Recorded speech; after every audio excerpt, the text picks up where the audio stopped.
Kelaparan mendunia. 40 hari 40 malam dunia diselimuti oleh kabut asap. Matahari bersinar nggak bisa menyentuh tanah. Akibatnya tanaman, tumbuhan, pohon nggak menghasilkan. Makanya ada dalil mengatakan jika kalian sudah melihat bintang berekor di bulan Ramadan, siapkan makanan sekuat kemampuan kalian.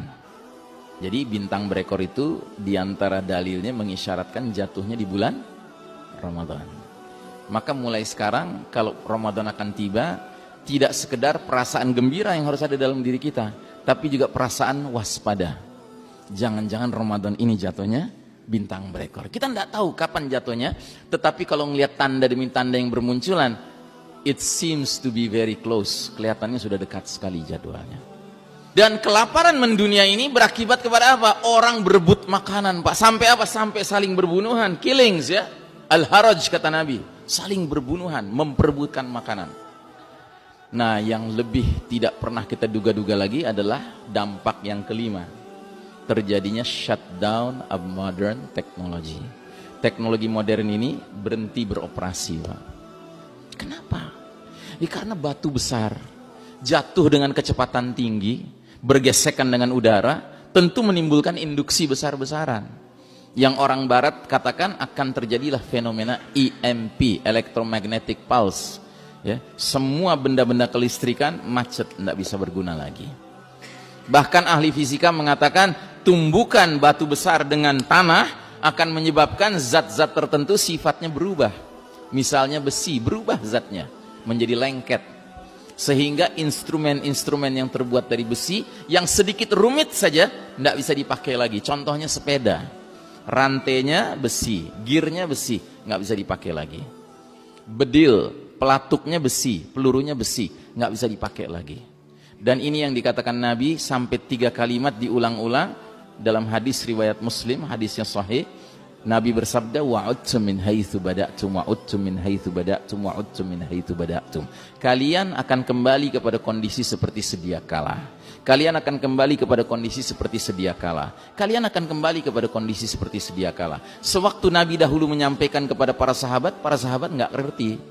Kenapa nggak paham para sahabat? Karena para sahabat nggak pernah mengalami menggunakan komputer, ya, HP, listrik, AC, ya, mobil, motor, pesawat udara, nggak ada.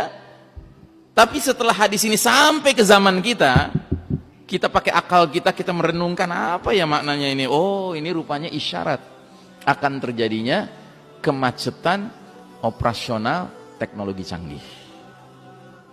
Nah, yang lebih menarik lagi, Syekh Mubayyad dalam kitab Ensiklopedia Akhir Zaman mengatakan, jika peristiwa ini terjadi, Pak, ini bukan keburukan bagi umat Islam, malah ini keberkahan bagi umat Islam. Kenapa? Karena begitu shutdown modern technology terjadi, dia terjadi di seluruh dunia, Pak.